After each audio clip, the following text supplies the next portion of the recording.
Alright everyone, and welcome back to the F1 League on F1 2015, and here we are at round 3 of the season then, the Chinese Grand Prix. And yeah, as you can see, it's a wet qualifying session, or light rain at least anyway, and yeah, that's not really ideal for us because I think, as most people have done, I'd only really practiced this in the dry. And yeah, coming into this then, with it being when light rain obviously wasn't really ideal for me in that sense, but I don't think it's really ideal for most people either. Except for those who are quite good in the wet, and that's usually, you know, the people who use assist really, because that's just how this game works, unfortunately. But yeah, certainly added a certain level of unpredictability to this, I guess, because yeah, no one was really sure of who would do well here. But yeah, we weren't doing too great at this point. They were only 11th, but obviously this isn't a track that historically I've done that great at. I've had one second place here in the past, all the way back in TGP on F1 2012. But other than that, this really has not been sort of a happy hunting ground for me really, and yeah, I was just hoping that today we could get some points, hopefully, if the chance came our way. I was certainly hoping that I could get some points, because obviously I wasn't really happy after Bahrain losing 8 points in the last few laps of that one, wasn't too happy about it.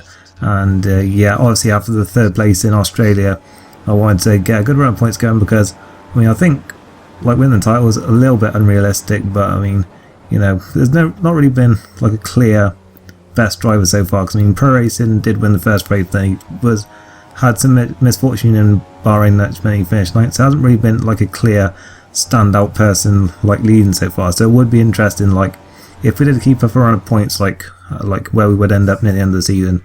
As I said, I think the championship is quite unrealistic, but you know, just be interesting to see. As we did improve to 10th in the end, then not too bad. There was a full 16-man lobby here, so yeah, that's something to watch out for. And well, unfortunately for Arte, he couldn't actually qualify because he disconnected right at the end of practice, so that's why there were only 15 names on the thing there. And these conditions did stay for the race as it turned out, so it was going to be a 2-stop for us, provided the conditions stayed how they were, but so you never know with these sort of in-between conditions, I guess. But yeah, we're on the grid now then, just hoping that we won't get caught up in too much trouble here in the first corner. And yeah, hopefully if we can stay out of trouble, we can get a good result today. And yep, let's go on now then.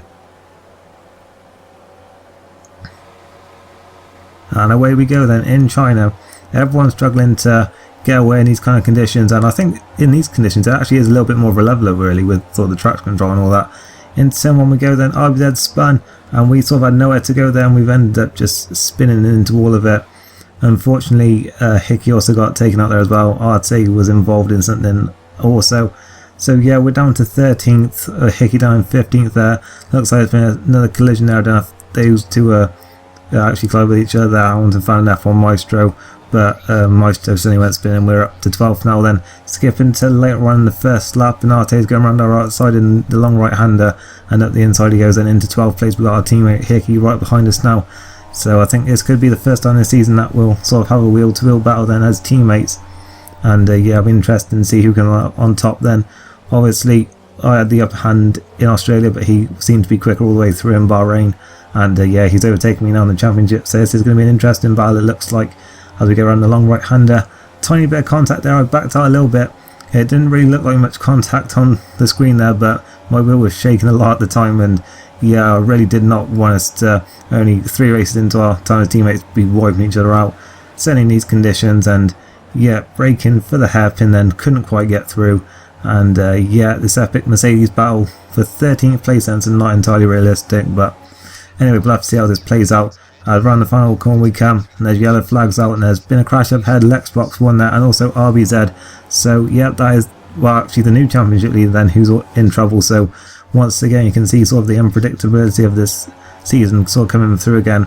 And yeah, you can see on lap 2 now then, Hickey trying to pass Gauch Crab for the final points place now then. A little bit of contact, he loses the back end, that allows us to get at the inside for the right hander. We'll have to see if we can maintain it this time. Pretty much a carbon copy of the previous lap, and a little bit of contact once again, and that time I was even more worried I think that we'd collide, but yeah, luckily not, and he does actually repass me around the outside the exact same way again. And we do both have the slipstream now, they're on the Ferrari, and we'll have to see if we can pass him into the hairpin, but well, I'm saying not close enough, but he might be. He goes at the inside, doesn't look like he's quite close enough, but he should have a good run through the final corner and onto the pit straight. Hopefully we will as well. And yeah, round we go. I didn't actually have the best line there, but he did get a good exit. And yeah, he's going to be in much more of a position to challenge as we're just dropping back really. Didn't get a good run at all at the final corner.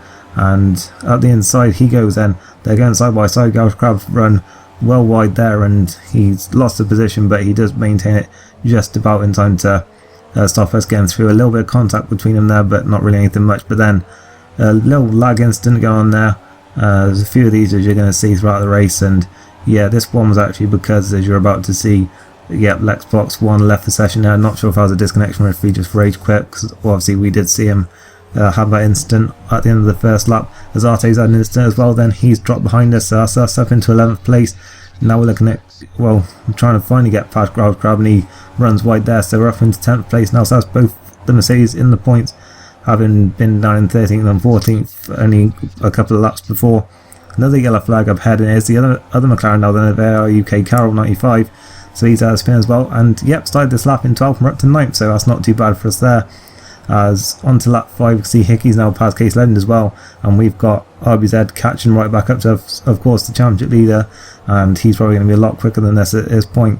And yeah, around the first couple of corners we come, and yeah, he's running behind us. He'll probably be past us quite quickly, I'd have thought, and has got a good run on us now towards the hairpin as we break through it, and he's got the inside then, so I can't really turn in there. And yeah, up the inside he goes and he's through. Nice move from him there. He's up into 9th place, but we're still in the points for now then, thankfully, due to the misfortunes of others really.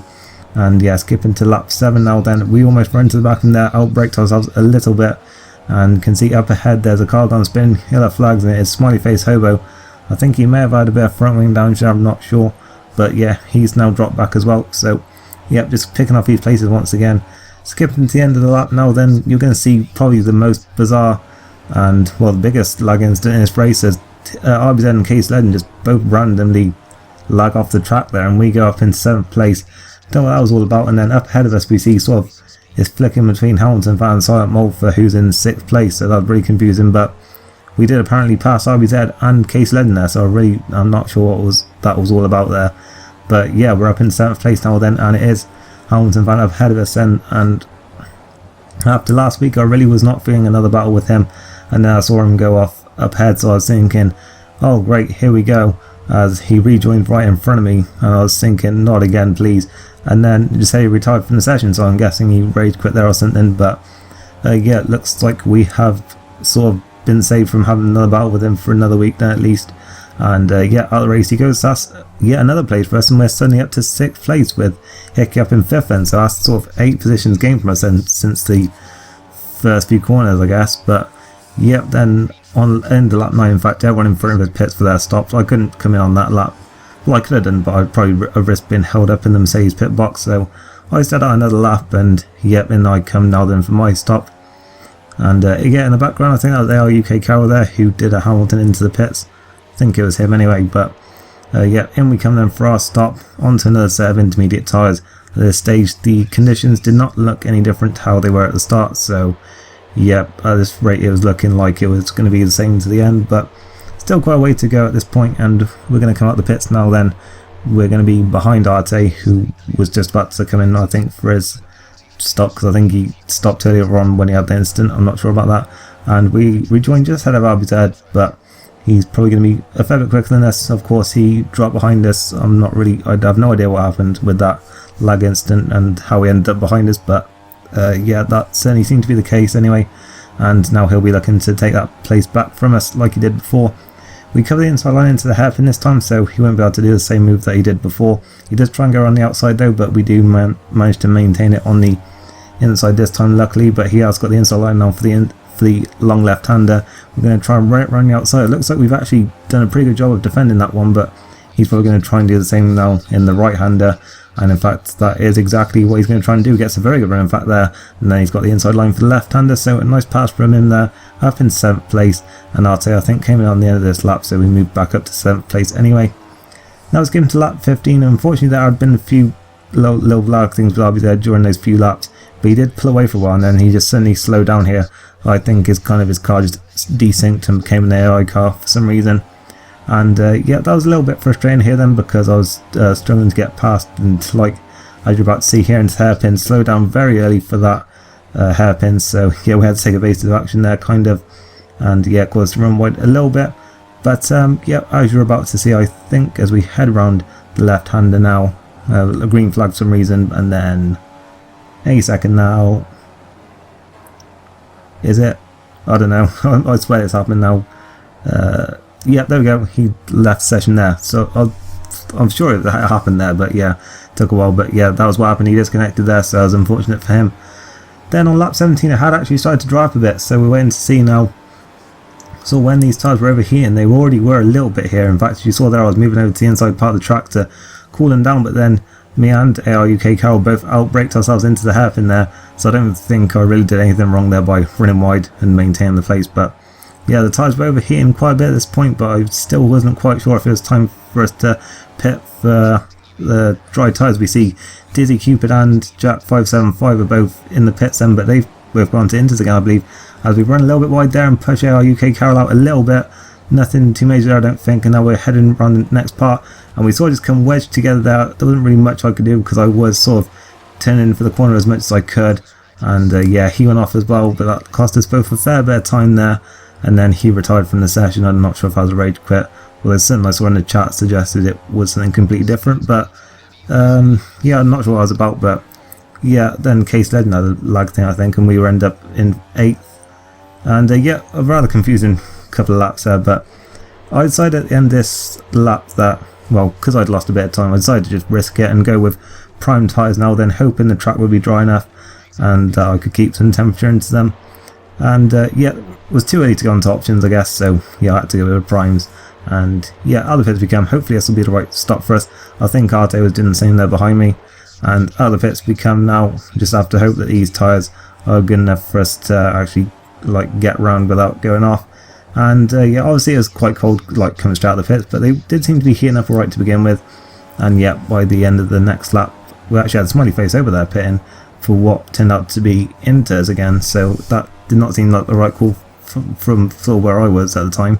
But yeah, Arte got the inside then, also on prime tyres as you saw there, and yeah, through he goes up into 8th place. But we're still waiting for most of the front runners, I think, to make their stop. I think Hickey had just come in for dries as well, so yeah, we'll have to see how that one plays out.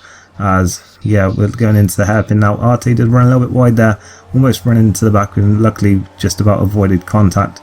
And now we're getting a good run in. We're going to try and do what Hamilton did to Vettel in 2011, but no, Arte just gets a much better run around the outside of us there, and he maintains 8th place for now. But we are both catching Smiley Face Hobo here, it looks like. And yeah, he went on to intermediate tyres there. I'm guessing he just thought it was too early, or his pit crew made the wrong decision or something. But yeah, we do go around here with DRS, and yeah, past Arte then, but it sort of took the wrong line there. I think we should have tried to go to the inside, but we couldn't really, and yeah, we didn't get the best run out the corner. But it does look like we've retaken the place from Arte for now, and yeah, back up into 8th places. In fact, Arte came in again. No, that was F1 Maestro, never mind. We've got DRS now and Smiley Face Hobo, who's still on his intermediate tyres, and these slicks certainly seem like the better tyres at this stage. And yep, straight to the inside we go, then into turn 1 and through. We went up in 6th place, and quite a gap up ahead of us then. I think most of the cars ahead of us had now pitted for slicks, like on that lap just then. And yep, we're in 6th for now. We'll have to see if we can maintain the place from Arte now. He seems to be our sort of main rival during this race now, as Jack575 was now ahead of us then. He was one of the last to pit for dries. I think it cost him a bit of time during this race, as at the inside Arte goes into turn 1. Well, we sort of gave him room there and he just understeered into us. Unfortunately, I didn't actually feel that on my screen, which was a bit weird. But yeah, he caused him to spin, and he lost quite a bit of time there. And yeah, that was pretty much all the competition we had in this race. And then disaster struck on lap 25 as Hickey disconnected from what was 2nd place, having started down. Well, he started in front of me, but then he dropped down to 15th on the first corner. So that was a disaster for him there. And yeah, he didn't deserve that at all, because he was doing a fantastic job there up in 2nd. He'd got the strategy right with the tyres as well. And yeah, it did move us up into 5th place as we come across the line then. And yeah, a good recovery from, well, sort of the first lap incident, and also sort of recovering some points also from Bahrain, But yeah, it really felt like there should have been a Mercedes driver on that podium there today. But nonetheless, it is a win for Pro Racing then. That's his second of the season, and that will be putting him back up to the top of the championship then. So it was a very good drive from him today to take that victory and also bounce back from Bahrain, where he also had a poor result there. Can't actually remember what happened in Bahrain, but yeah, it didn't go too well for him, I don't think. Then we've got in second place, where's Jack 575, I think, who just joined for this race, and then Diddy Cupid in third. Then Silent Mole in fourth. I'm not sure how many of these penalties actually affected the results, but I'm just going to go with that and assume it's right. And yeah, Pro Racing took the win from Jack and Diddy Cupid. And yeah, quite a few retirements then. Unfortunately, Feki down in 11th and didn't get any points there. A lot of penalties and warnings on the race director, although I didn't get any, neither did Jack, which was a bit odd. And yeah, that pretty much rounds up this race then. Bit of a crazy one actually. Hope you enjoyed it. If you did, then a like would be appreciated. And next time we're heading to Sochi then for the Russian Grand Prix. Thanks for watching and see you next time. Goodbye.